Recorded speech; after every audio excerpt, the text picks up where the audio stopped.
थाना सिकंदरा के रहने वाले अजय यादव ने एसएसपी ऑफिस में शिकायत की। पीड़ित ने बताया कि आज से 8 महीने पहले अपने पड़ोस में रहने वाले व्यक्ति के कहने पर रेलवे में नौकरी लगवाने के नाम पर 7 लाख रुपए दिए थे। 5 लाख अलग अलग अकाउंट में और 2 लाख रुपए कैश दिए, लेकिन दूसरी पार्टी द्वारा फर्जी ज्वाइनिंग लेटर हाथ में पकड़ा दिया गया।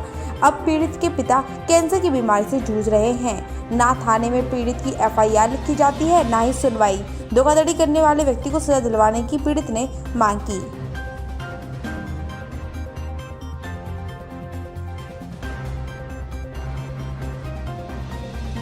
लेटेस्ट खबरों से जुड़े रहने के लिए देखें हमारा यूट्यूब चैनल, करें लाइक, शेयर, सब्सक्राइब।